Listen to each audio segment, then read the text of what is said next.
Recording in progress. Some housekeeping reminders for you for the day that this webinar is being recorded and we will share it after the event.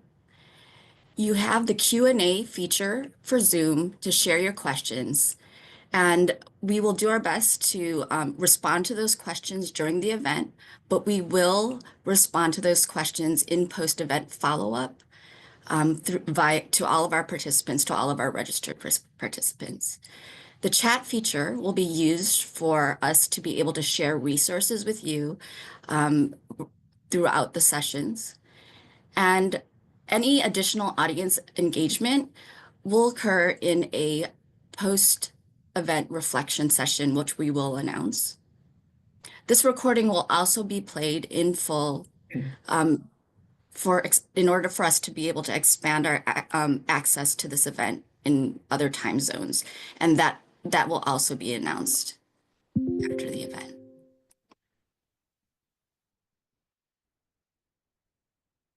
So we'd like to get started. And for our welcome session, I'm going to introduce Diane Whitehead, who is Childhood Education International's president and CEO. Diane has dedicated her career to issues that affect the lives of children and families worldwide. Her specialty is in global education, children's education and learning, the right to education, and nonprofit leadership management. Diane, I'm going to go ahead and turn the floor to you. If you'd like to read her full bio, please again reference the program online.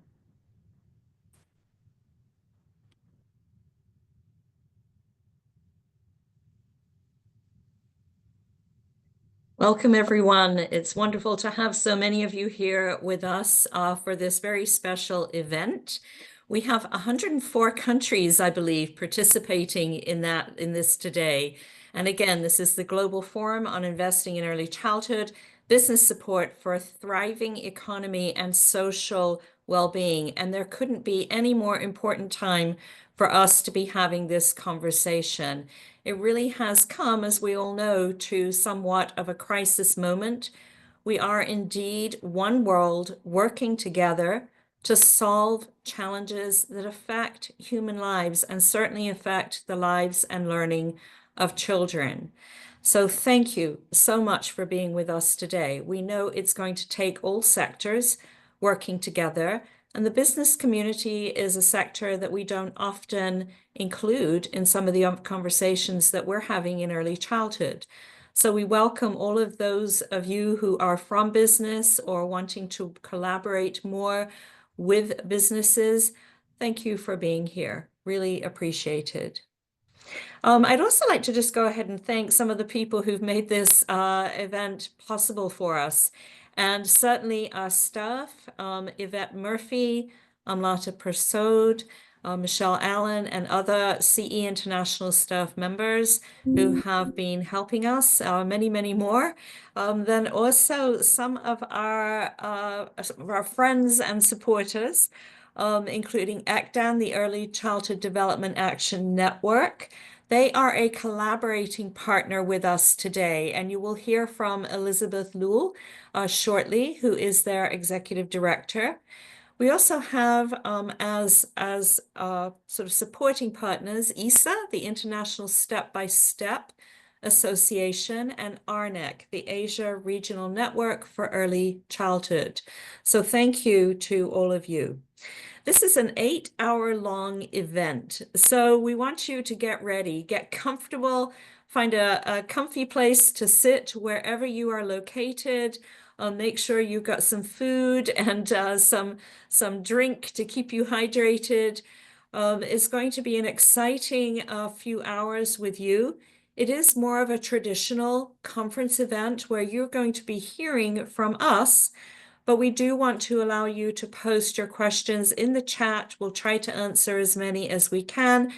And you heard in the beginning Yvette, who said that there will be a document coming to you post-event where we actually do take the questions that have been posted in the Q&A and try to answer those for you and share them with all of you so that you can see gather some of that information as well.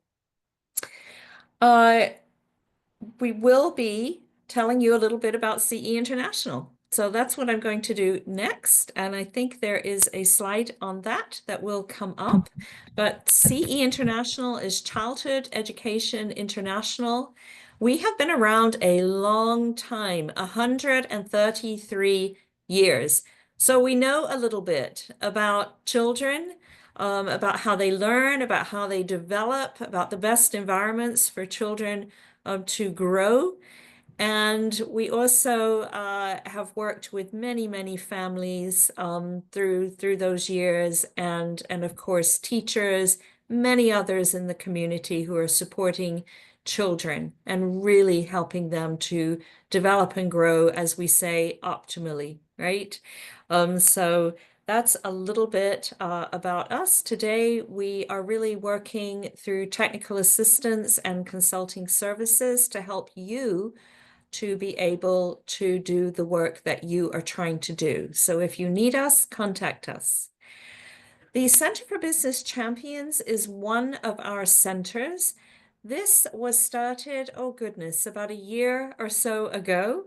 And we really knew that there was a gap again in where we were talking about working across sectors, particularly with the business community. So we were very thankful to be able to start what we call the CBC, the Center for Business Champions. And we really look at partnerships and how they can produce that environment that's really going to give children a strong foundation and help businesses to be productive and efficient and really step forward in the way that they are trying to do in order to meet what they're trying to achieve as a business. So it's a two-way relationship. Okay. So, and I think in the chat, you've probably received both the CE International and possibly the CBC link. So please go to these pages and take a look at those. So back to the Global Forum and where we are today. And again, I realize that many of you may have to drop off at a certain point. We are, again, 104 countries coming to this to share this space in community and discuss these issues. But you may not be able to stay on for the whole time. I understand that. We are going to, again, send you the recording for those of you who are just coming on and joining us so that you can go back and watch the entire event. And we also will be sharing this out in a couple of different time zones. We'll actually share the recording so people can watch it with us at a time in the future. So this forum is really about rethinking those traditional approaches to business involvement. We are trying to break down the silos. We're trying to foster that cross-sector partnership that we're all so very well versed in, but sometimes find it difficult still to do. We're reframing business investment in ECD. It's a strategic imperative at this time that we do that. It's important that everyone in society become involved in young children, supporting their families and community. We're equipping those ECD professionals and business leaders with the tools and insights to engage meaningfully. And you will be the judge of how well we do that today. So please let us know. We're really trying to help you to get the resources that you need to think about how you can do this. And we're ensuring that all children have access to opportunities to thrive. And that's something I know that we're all involved in on a day-to-day basis in our work.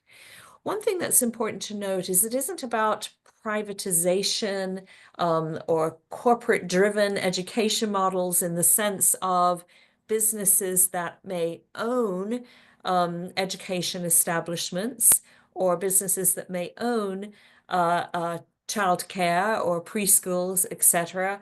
We're talking a bit more broadly about how businesses can contribute.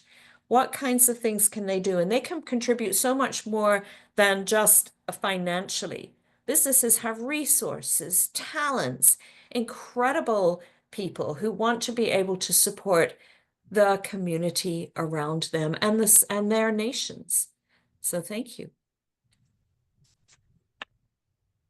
So what's the forum really about? After I said all those many words, some is really about exploring with you business engagement, building those bridges across sectors, framing ECD as a core investment for not only economic, but social prosperity, providing practical, actionable steps so that you can take business and ECD partnerships, and recognizing the potential of both sectors. There are no good guys and no bad guys in any of this. This is about all of us together, working together, and advancing equity and inclusion and sustainability through business engagement, and aligning those business actions with global development agendas.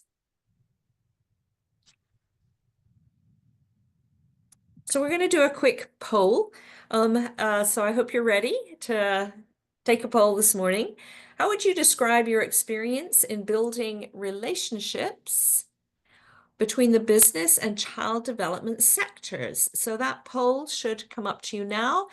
And either you're a novice, you're beginning, or you're emerging, you have some little experience, you're an expert, you've got a lot of direct experience working between business and early childhood, or you're an advocate. You've got indirect experience, but you're mostly advocating for greater collaboration. How do you see yourself?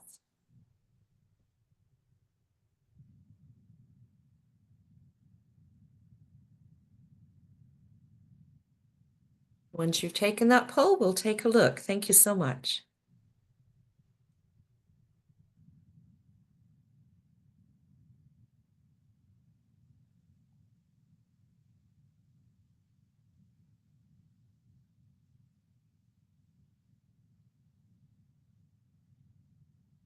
Okay, so here are our results. 40% of you have no or very little experience. About 34% of you emerging. Expert, 12%. An advocate, 14%. So we can see by this poll that many of you are here today to learn about this with us, that you're either just starting your journey or that you have a little bit of experience, but you're emerging, you're starting to learn about this. So thank you so much.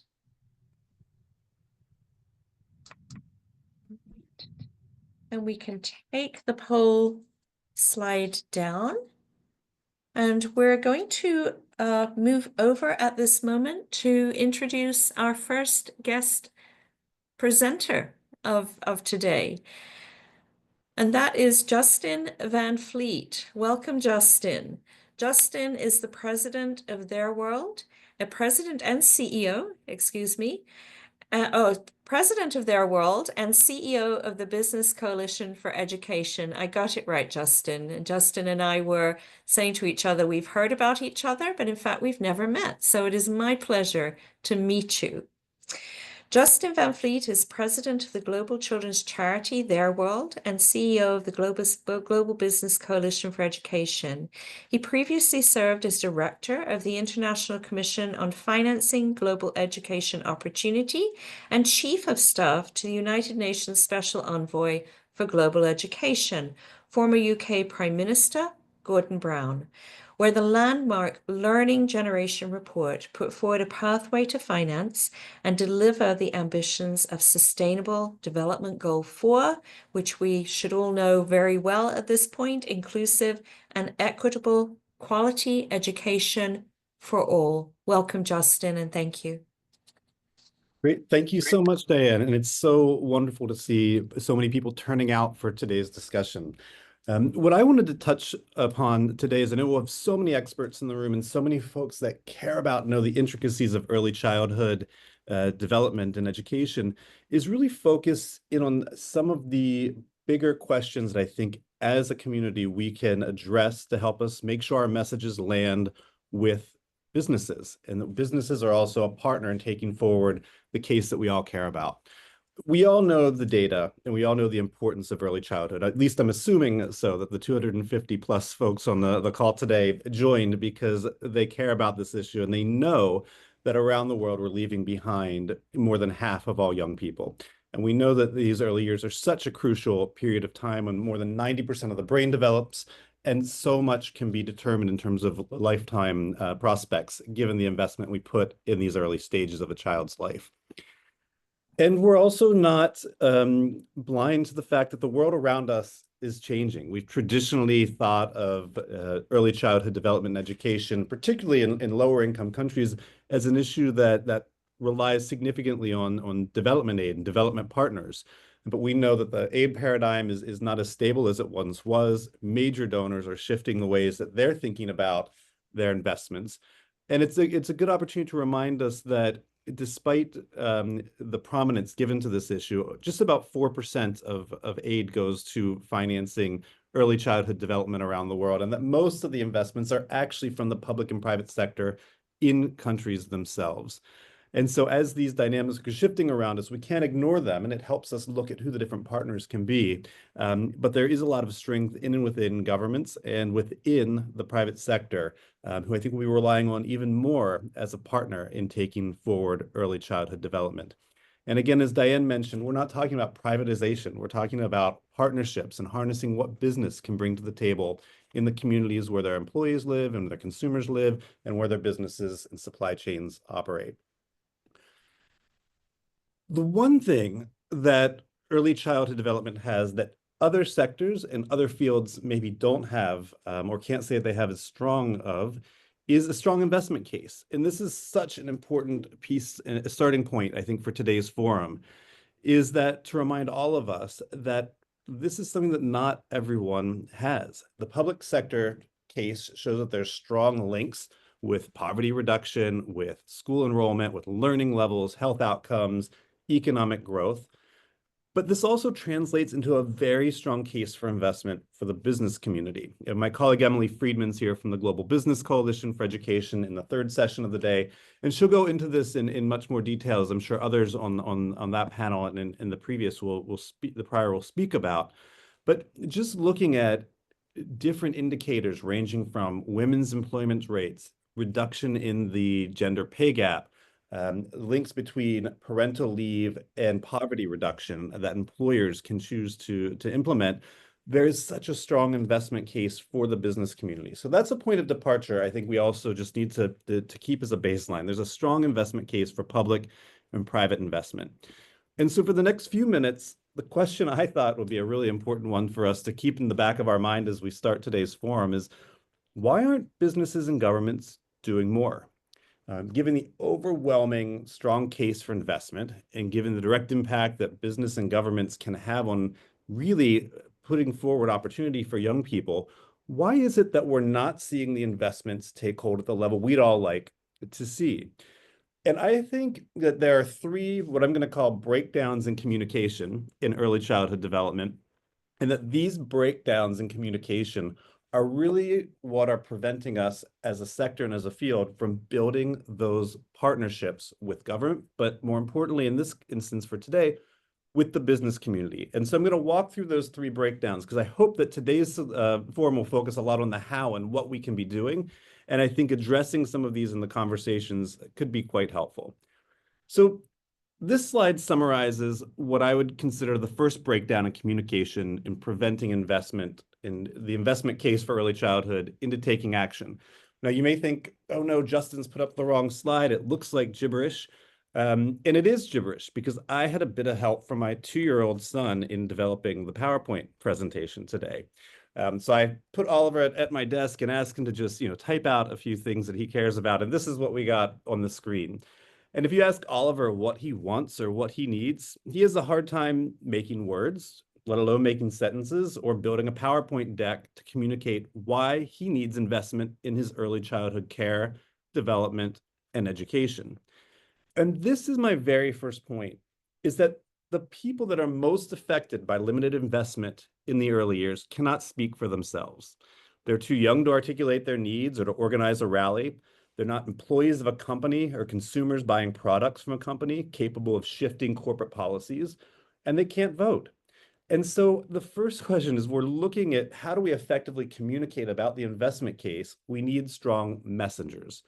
And we're starting to see this cohort of messengers grow, particularly with the business community. We're seeing more and more parents unable to afford childcare, dropping out of the labor market because they need support for early years development. And as these parents and these employees and young people are starting to find their first jobs, they're voicing the importance to companies about why supporting early childhood development is important. They can vote, but they can also select who they work for. They can select who they buy goods and services from. And this is starting to establish a baseline for what's expected from companies in terms of early childhood development and what they can be doing to support them. So I think that's the first breakdown in communication, is who are our messengers and how do we ensure that they are people that are delivering these messages that can affect the change we'd like to see. The second breakdown in communication is summarized on this slide. And I'm going to put it up here, and I'm not sure if you can sort of spot what the challenges that there may be in terms of a breakdown in communication. We have a really incredible statistic about links to higher earnings in Jamaica over a 20-year period, the strong rate of return on investment over the long term of investing $1 in early childhood, yielding $17 in the lowest income countries. And what I'm pointing to here is the second breakdown in communication is the long-term horizons of returns that we often speak about when we cite powerful statistics to make our case. Now, these statistics are brilliant. They're incredibly impactful. They make the economic case, but very few political leaders and very few business leaders make decisions based on 20-year returns. And so I'd like to challenge us to transform our messages and evidence to be more politically relevant, to speak to corporate leaders that operate on a quarterly and annual basis and shorter term basis, and to politicians working on election cycles that can be working in these public-private partnerships. And just to give an example of what this could look like, some of you may have seen about 2 weeks ago new commitments and pledges coming from the South African government and the private sector in South Africa. And these pledges are investments that they'd like to make in early childhood development. And at our organization, we've been working to take some of the data and statistics and put it into these shorter term cycles. And so in the actual speech of the president, he cited data around women's participation in the workforce over a 3-year period if they make these investments, and links to poverty reduction if they make these investments, again, over a 3-year period. So I think the second breakdown in communication is really around how we're using these statistics to influence people that are thinking on shorter timeframes in terms of what the return is. And then the last slide, to sort of wrap up the set of ideas, summarizes the third breakdown in communication in the early years, particularly when we're speaking to corporate leaders, people that are extremely busy, that may not be familiar with these issues. Every single issue listed on this slide is important: preschool, parental care, primary health care, child care, stimulations, school feeding, nutrition. But political leaders and business leaders sometimes hear all of these messages coming from different people, and they have decision paralysis. They're not sure where they should focus. And they look like there's so many issues and not a single solution. And when we think about other sectors like climate, for example, people work on clean air, they work on forests and oceans and animal welfare, but they're all identified as sort of climate activists or people promoting a healthier environment. And similarly, all of us need to find ways that we can come together with single messages that package up our early childhood development asks for the business community. And so I will just point briefly to our Act for Early Years campaign. This is a campaign which we're coordinating with many individuals on the call, including ECDAN, which is a participating member of today's forum. And what we've tried to do is bring everyone together over the past year to identify a common set of messages that can help make our ask clear and repetitive. So no matter who we are and who we're speaking with, they're hearing the same exact message. And so what we've done is we've summarized that into 3 objectives of the campaign: focus on primary health care, preschool education, and universal support for families, which we feel relatively confident when you dig underneath of that, we've included every single issue that individuals on this call care about and are championing for.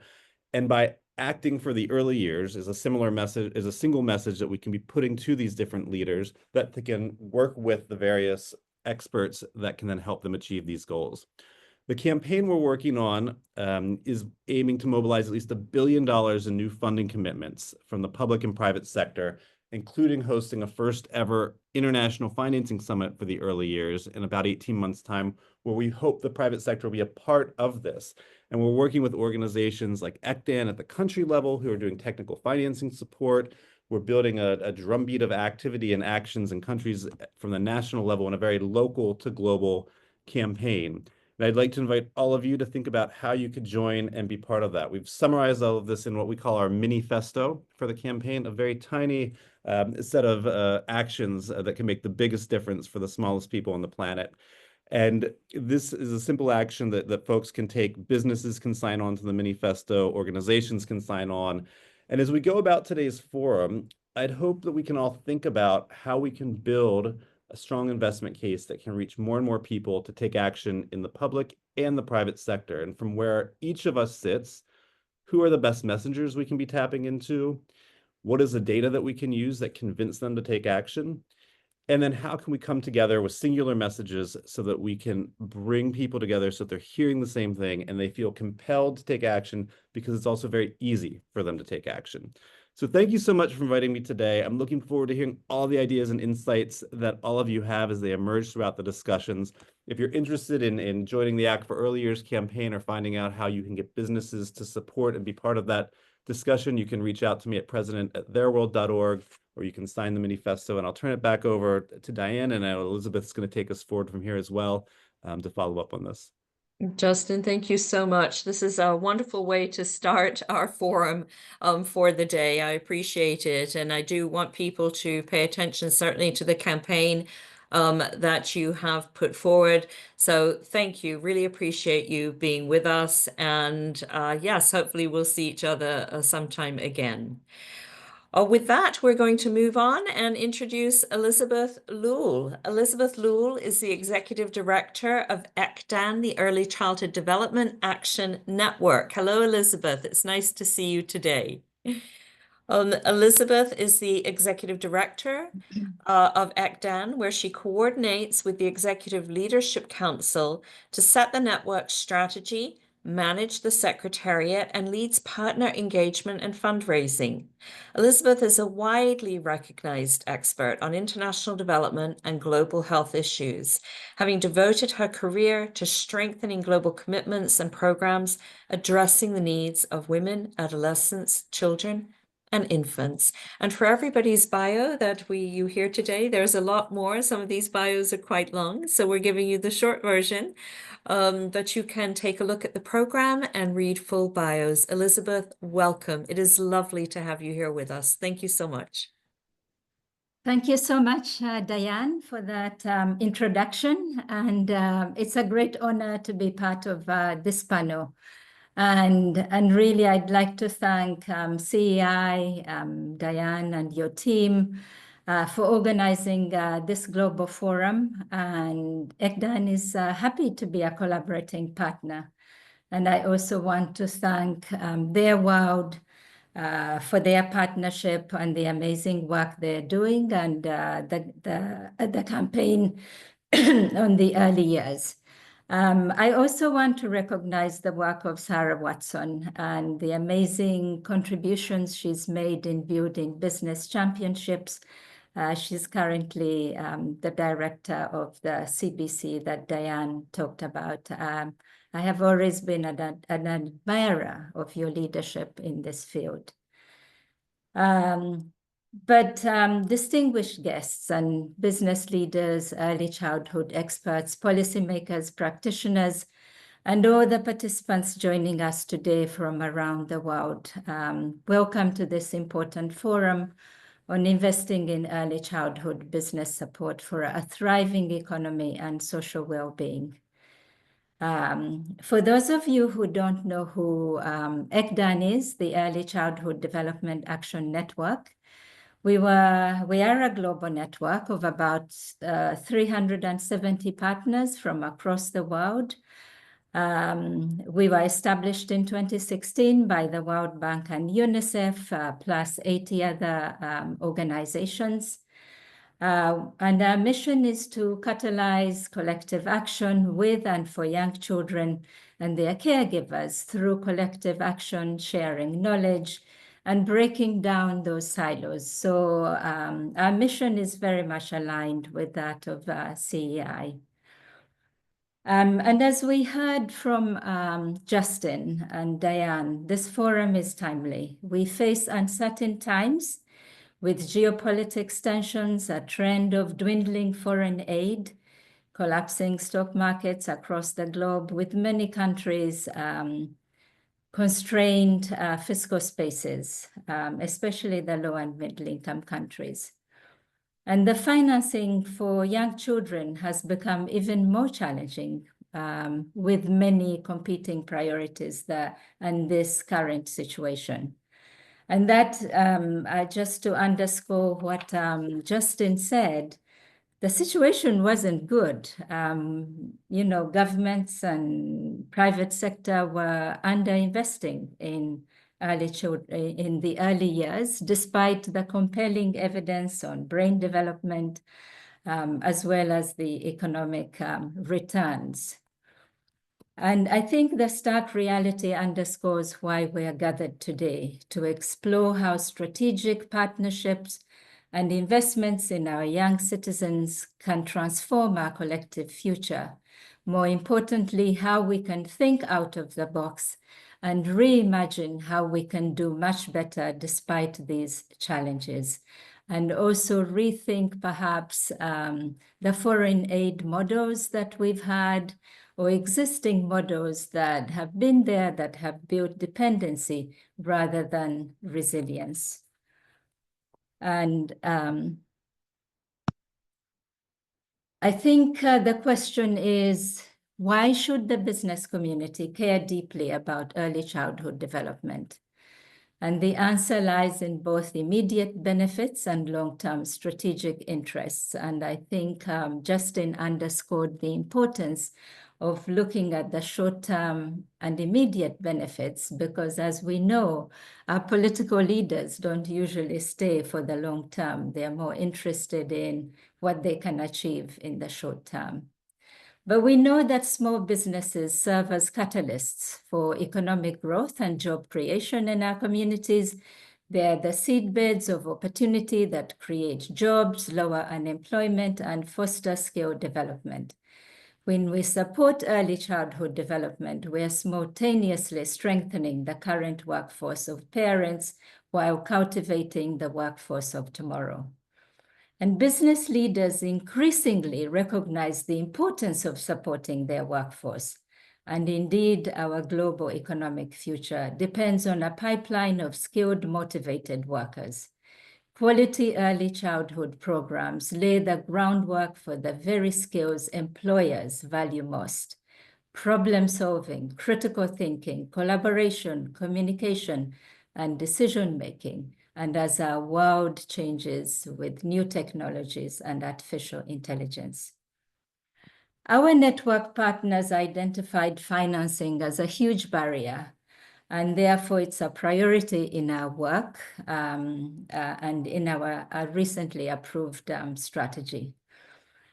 Building on the early years campaign that Justin just mentioned, we have established a technical financing group to discuss how to improve and increase domestic financing. In parallel, we have also established a learning platform on innovative financing together with the Education Financing Network and and other partners as well, with the promise of private-public partnerships. We hope to convene an in-person technical financing forum in early 26, which will lead to a pledging summit that their world and other partners considering. And of course, this will be done with cross-sectoral and cross-country consultations. In conclusion, I think this webinar is more than just an informational session or a day of just exchanging what we have learned and so on. More importantly, it's an invitation to join a growing global movement that positions early childhood development as a cornerstone of economic strength and social well-being. And by participating today, you are taking the first step toward reimagining business engagement in early childhood and building a future where investing in young children means investing in a thriving world. The challenges we face in supporting the youngest children are complex, but the path forward is very clear.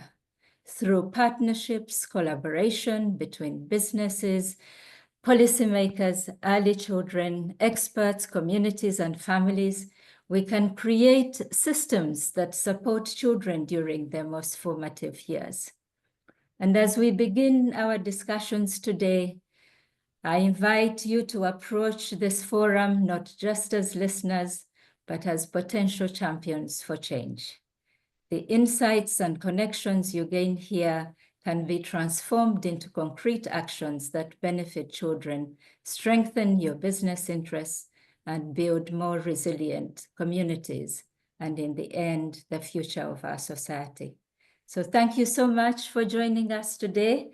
And I think we're going to have an exciting day, and wishing you great deliberations today, but most importantly, how we take this forward together going forward. Thank you. Thank you so much, Elizabeth. It is absolutely lovely to have you with us today. And I love this thought about champions for change. We really are at a critical time, as you mentioned, in this world. And we must come together to do this work together and ignite that action and grow this global movement. And I know that Justin's campaign, their World's campaign, Act for Early Years, that Justin talked about. I know that the work of ECDAN and what you're doing, and really exciting things upcoming, such as the Pledging Forum, all of this is something we can all come together and be involved in and follow, and then do our best in our own communities to replicate some of this and to share the message. So thank you so much. We look forward to continuing our work with ECDAN. Thank you. Okay, so we're going to switch gears a little bit, but for those that have just joined us, I want to remind you, you are coming into the Global Forum on Investing in Early Childhood, Business Support for the Economy and for Social Well-Being. And I did want to mention Sarah Watson as well. So we are CE International. We're an organization that's been around for 133 years. The Center for Business Champions, which you'll hear us talk about today, is one of the centers of CE International. Dr. Sarah Watson is the director of that center. Her work has been amazing, and you will be hearing from her in just a little while. We're kind of saving her for a special place on the program. But now we'll go ahead and pull up the slide for the next session.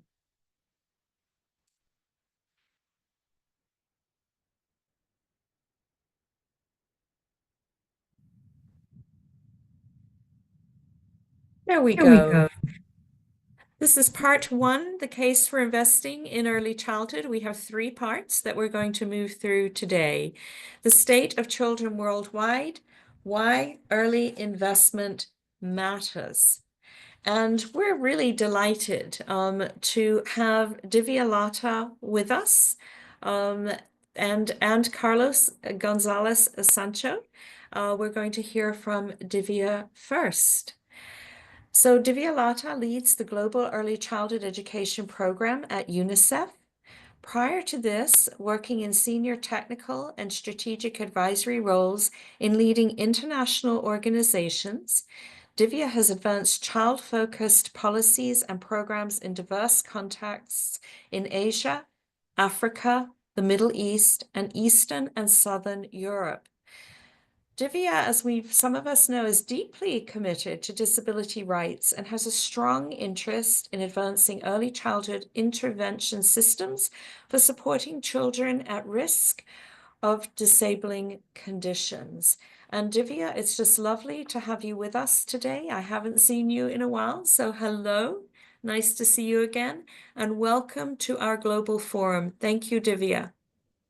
Thank you very much, Diane, and greetings, colleagues, friends who are on this important mission with us. Let me quickly share my screen to get the PowerPoint on. And I've been trained to do this right, so I hope I get it right. And let's see.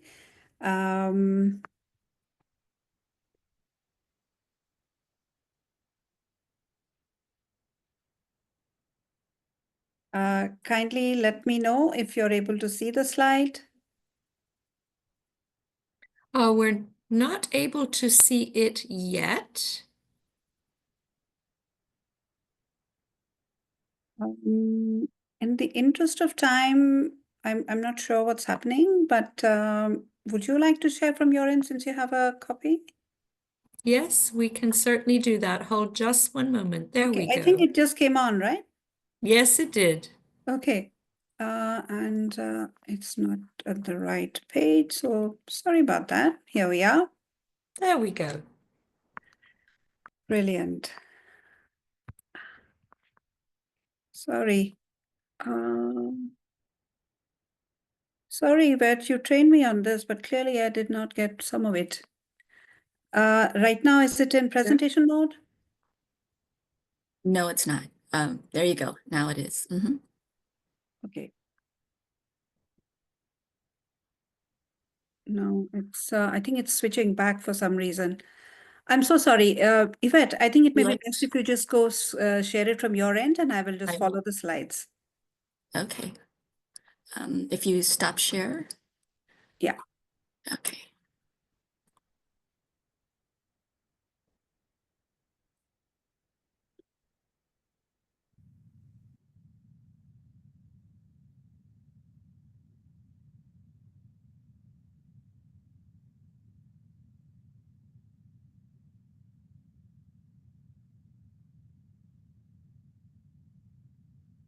You see your slides, Divya? Yes, I do. Thank you so much. So, Okay. greetings again, colleagues. Really delighted to be here.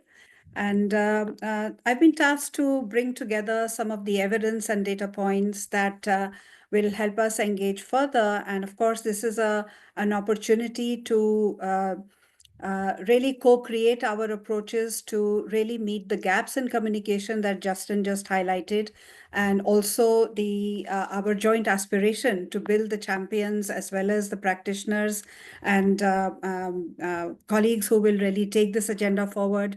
I want to start with just a quiet reflection on a fact. You know, every second, 4 children are born into the vastly different opportunities.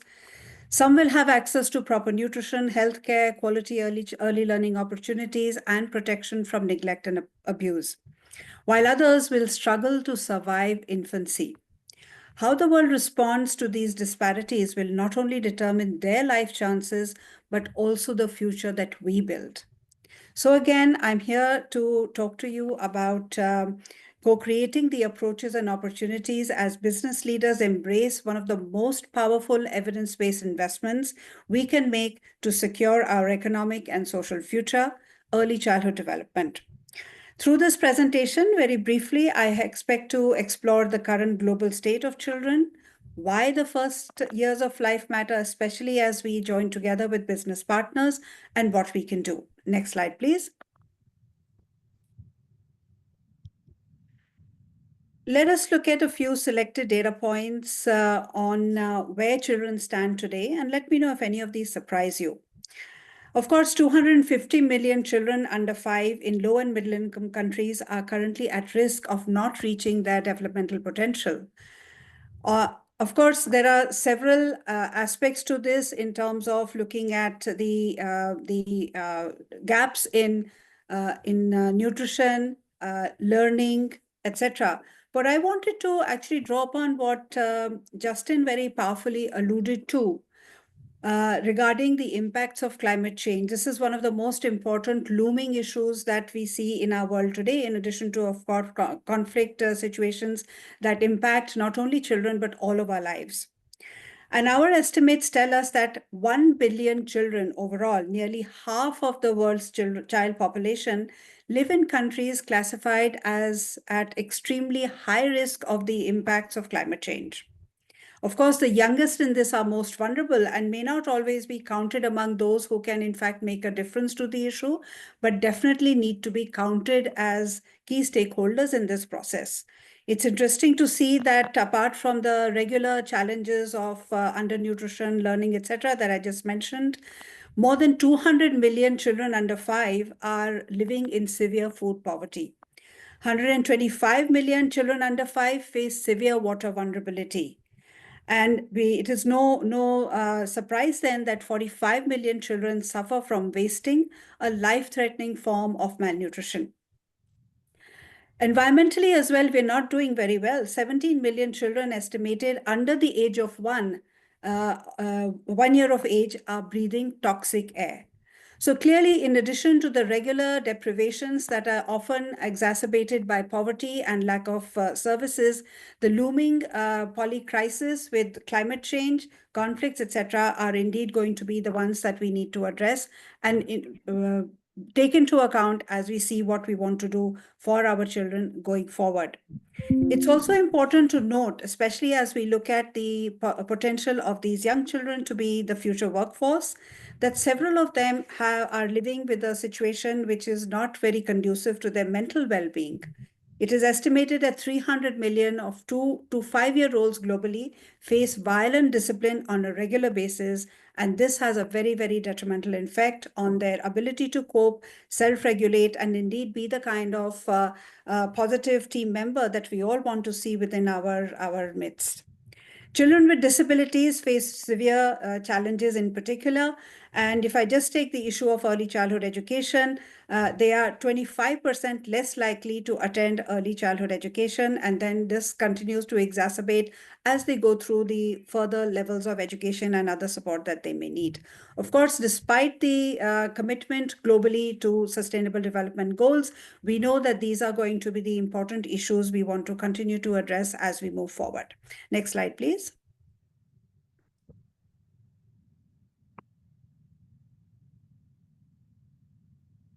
The point has already been made about the importance of these issues to business communities and business leaders, especially looking at that the toddlers of today are indeed the workforce, the innovators, and the leaders of tomorrow. Early childhood has a profound long-term impact on the motivation, the aspirations, skills, and abilities that the workforce will bring to an enterprise. We've already talked about the malnourishment and other issues that children face, but let me focus a little bit on the kind of supports that children need that can have this long-term impact. Children who receive the right nutrition, stimulation, and care in early childhood are more likely to have more years of schooling, better skills, and higher earnings as adults. Elizabeth already alluded to some of these issues and also how, as global community, we are trying to get these to be more equitably available to all children. But we also know that investments in early childhood development are investments in human capital that deliver enormous economic returns. And these are perhaps some of the levers that we can encourage governments as well as private sector to come together to meet this very, very important gap. A UNESCO study found that countries with higher pre-primary enrollment see stronger GDP growth over time. So this is just one of the examples how that very early investment can indeed have an enormous impact on national parameters, as well as our ability to address these issues comprehensively. Ultimately, of course, it is the kind of smart investment that we want to make. And already it has been mentioned, the kinds of returns on investment, especially Nobel laureate James Heckman has found that every $1 invested can give us $7 to $13 in return. Some of these figures do vary a little bit. There are also citations of $17. Of course, that's a little bit of a matter of detail on what kinds of returns are being counted and in which context. But overall, we can see that there is a huge gain to be made in this early investment. And as you see from this graph, the sooner we begin, the better the returns and the better our ability to leverage the whole transformative potential of the early years to both our human capital, the workforce, and indeed our social and national prosperity as a whole.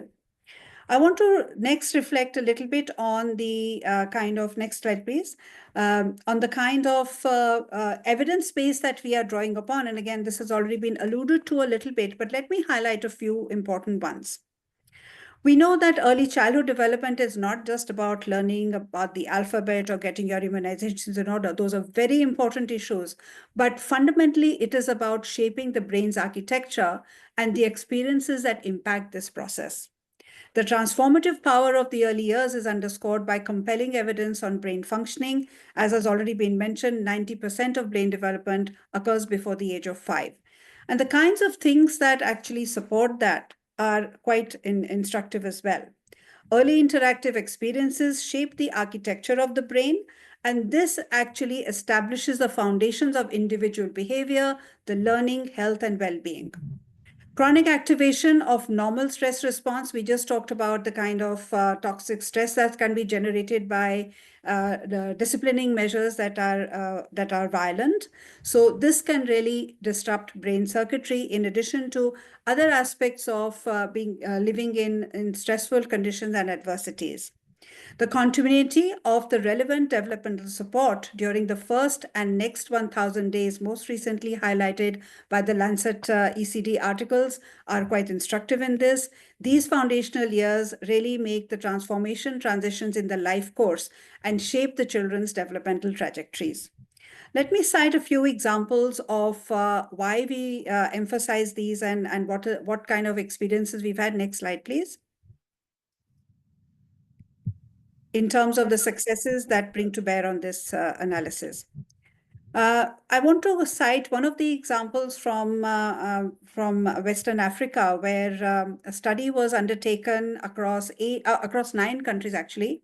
And here the enrollment and participation in pre-primary education was then correlated with the kinds of gains children get in their literacy and numeracy competencies.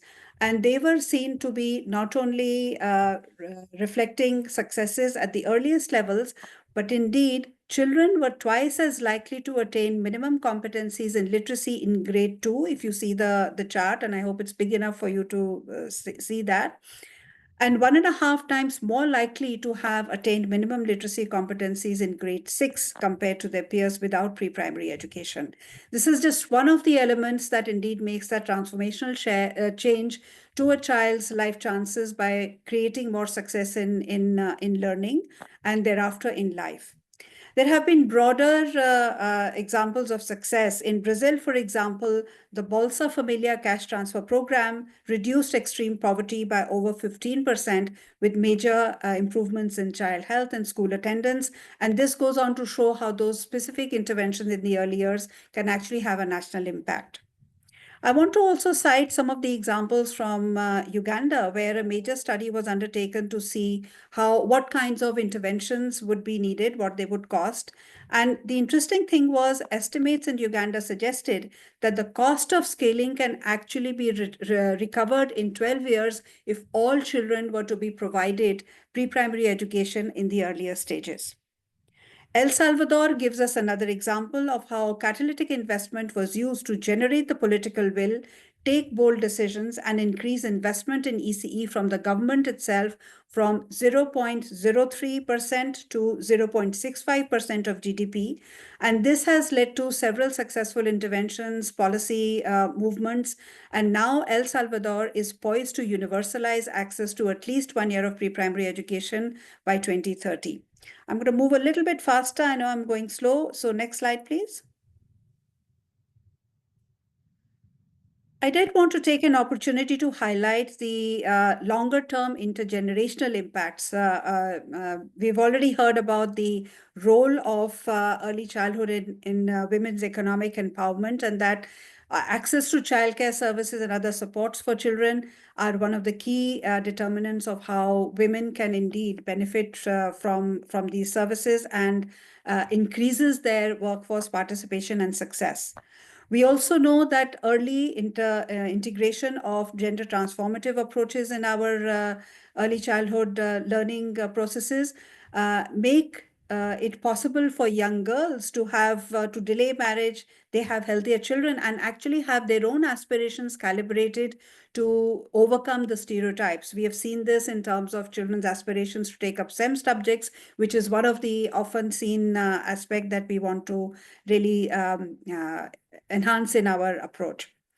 Early investment ultimately reduces inequality, crime, and social dependence over time, so the impacts definitely are way beyond. Next slide, please.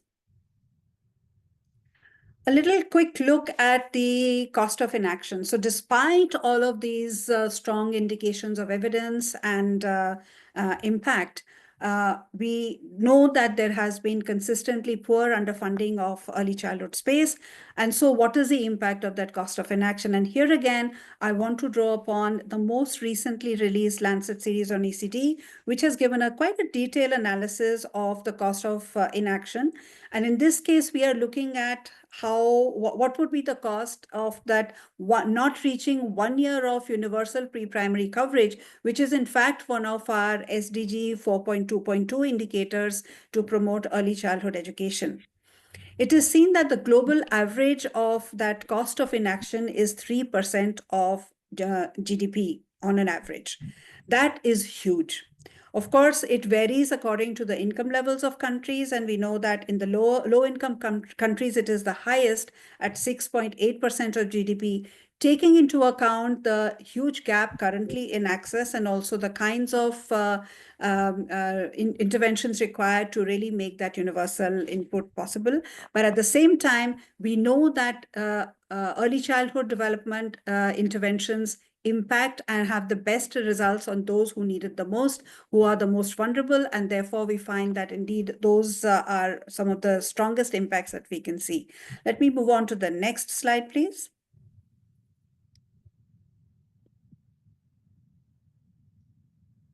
So what can we do? Of course, it needs this whole approach needs a whole of system approach, which is needed to be undertaken with government stewardship of early childhood education systems. The figure you see on the right is a reflection, or a conceptual reflection of what constitutes an early childhood system, which includes the whole policy environment, the demand side, and also the key components that make a good quality, inclusive early childhood experience possible. And of course, several stakeholders, many of who were already mentioned by both Justin as well as Elizabeth. So I'm not going to go into details of that, but I do want to emphasize that coordination across these different stakeholders, notably the government, the communities, and private and public sector donors, really have a strong role to play. And especially government stewardship would be important because it does lay the roadmap of how policy engagements as well as the rolling out of those policies can really make a difference and move the needle for the children. Of course, fundamentally, it starts with a shift in the mindset. Children are not a cost. They are indeed the smartest investments, as we have noted. Next slide, please.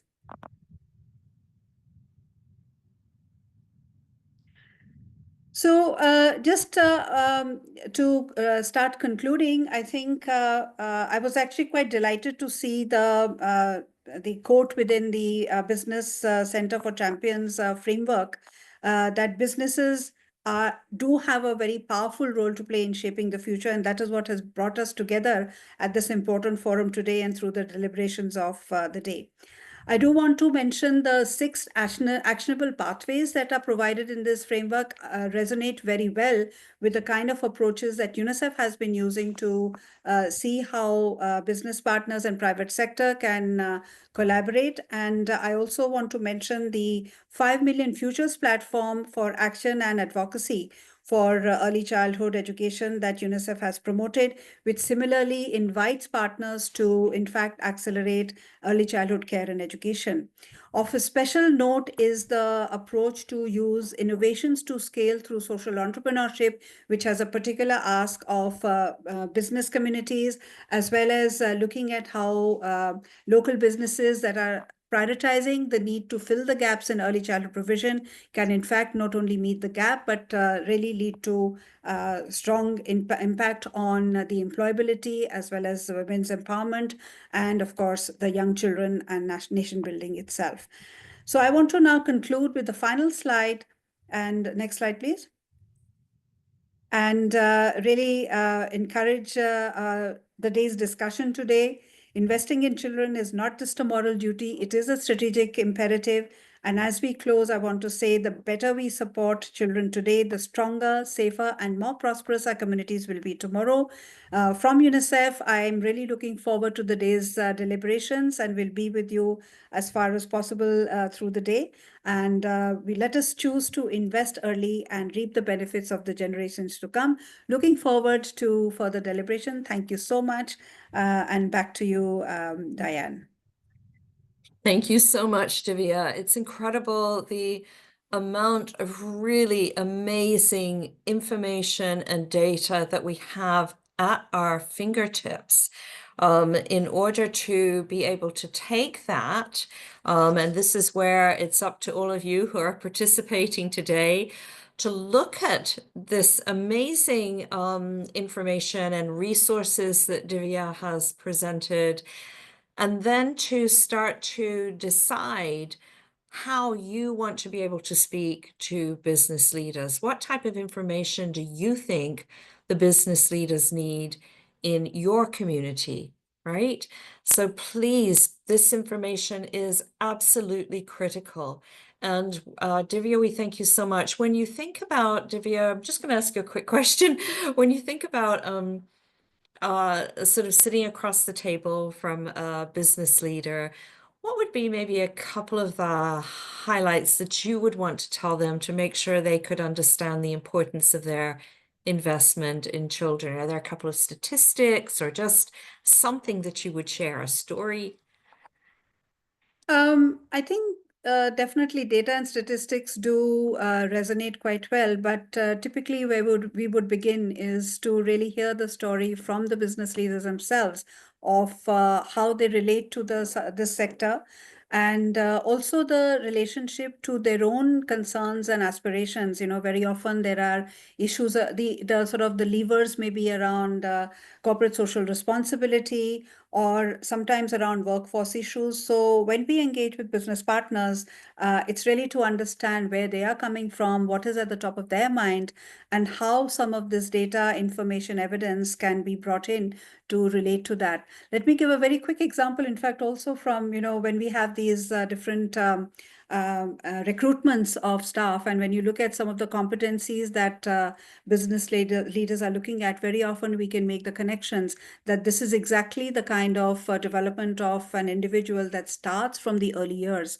Even at UNICEF, when I look at the 8 key competencies that we look at in our interviews, this is where the story starts. So getting on with the start of the story really gives us a better outcome, and those are the kind of things we relate to. I think the human interest definitely resonates very well, supported by the data and the evidence. Thank you so much. What a wonderful response. So those stories are incredibly important, and understanding where other people, where the business leaders are coming from as far as their own story and what they're hoping to achieve as well. So thank you so much. Absolute pleasure to have you with us. Please, everyone, do take a look at UNICEF. Make sure you're taking a look at the 6 actionable pathways and also the 5 million Futures platform. Divya, thank you. Lovely to have you with us. Thank you so much. Great to be here. Thank you. Thank you. All right, we are about to move on to our next presenter. Our next presenter actually is sharing a video with us, and this is Carlos Gonzalez Sancho. He is a policy analyst at the OECD Directorate for Education and skills, excuse me. Since 2020, Carlos has been a member of the Early Childhood Education and Care team, where he co-led the development of the Starting Strong 7 and Starting Strong 8 policy reviews and analysis of the TALIS Starting Strong 2018 International Survey. Previously, he contributed to other OECD education projects on data and innovation, equity and creativity, and critical thinking skills. So with that, again, all of these bios are available to you in our program. So please read about the presenters, get to know them that we are having with us today. And we are going to go ahead and hear from Carlos. Thank you.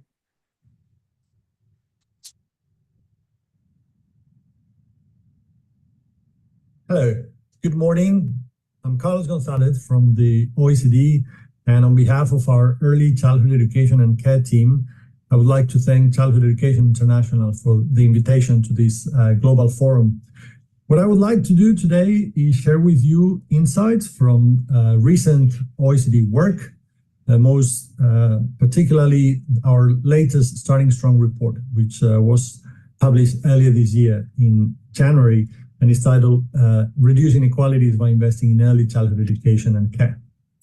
Let me start with some reflections on the economic cost of childhood disadvantage for our societies, our countries. These are estimates from OECD colleagues about the estimated monetary value of lost employment, earnings, and health for adults who grew up in situations of disadvantage. What you can see is that across European OECD countries, this is estimated to amount to 3.4% of GDP annually. So this is a massive amount, and similar estimates for the United States bring this figure up to 4 and 5%, depending on the assumptions of the model. So economic costs of childhood disadvantage are massive. One of the mechanisms behind these poor outcomes in adulthood is the gaps in development, the poor development outcomes that children living in disadvantage have. What you see here is gaps in cognitive and social-emotional development between advantaged and disadvantaged children by the age of 5. And we can see in the case of early literacy and numeracy, these are close to a year already by age 5. And in the case of social-emotional skills, even larger, close to 20 months across 3 countries participating in this study. So by age 5, these gaps have emerged, and more worryingly, they tend to widen over time. One of the problems, one of the reasons is that children have unequal access to the environments where they can develop these skills. And early childhood education and care, particularly when it is of high quality, is one of these environments. What you see here, however, is that gaps in access in this case, access to the types of ECEC services that we tend to consider of high quality, regulated, with a curriculum, qualified workforce, and for at least 25 hours a week, so intensive participation. Gaps in participation still exist in many countries to these, again, environments that can support children. We have looked at the different barriers that exist to participation in ECEC in our report. We classify these between direct and indirect barriers. Direct are more straightforward hinders to access, such as affordability and availability, whereas indirect barriers are more subtle and sometimes harder to tackle. Information gaps, administrative challenges, or the perceived quality and inclusivity of these services. Just as an example, for instance, in terms of affordability, we see that there's a much higher reliance on private expenditure, that is families' economic resources, in earlier levels of education than what we see in later levels of education, such as primary. Let me move on now to the profile of public, social, and education investment in OECD countries. This is an average across countries. What we see here is that there's this public investment tends to peak at age 1. That's when families enjoy different types of tax breaks and benefits, but then it drops quite dramatically, and it only recovers the initial levels by age 5 or 6. That's when compulsory education starts. But between the ages of 1 and 5 or 6, there's an important gap in investment that would help have more consistent policies and services to children and families throughout this critical period of early childhood. Similar picture indication of underinvestment in ECEC is the percentage that countries spend in early childhood education and care relative to other levels of education, be it primary, secondary, or tertiary. What we see is that investments in these early years are a smaller percentage of GDP. And this is despite massive evidence that the returns to these investments are higher, as I believe you will be discussing in the next session. Let me conclude with very quickly with some of the features that we think ECEC policies need to have, not just to improve outcomes, but also to reduce inequalities. We saw there's an initial gap in development between poor and rich children. And what we would like early childhood education and care to have is a positive but also long-lasting effect on outcomes. And this is despite evidence of fade-outs over time. But if we stop here, we still will have long-term gaps. And what we want instead is a type of ECEC that has positive impacts for all children, but more so for disadvantaged and vulnerable children, so that both short and long-term gaps are reduced. So there's a reduction in inequalities over the life course. We have explored all these questions in our report, which you can find on the OECD website, free access. And I hope you will come to see it and find more details about all this. Thank you very much again for your attention, and I hope you have very stimulating discussions in later sessions. Thank you.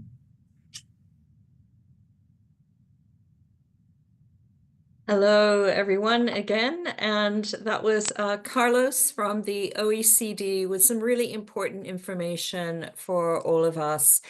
This issue of public investment and how we see public investment in that sort of first year of life, and that's for various reasons around the world, different sorts of programs that are there to help and support.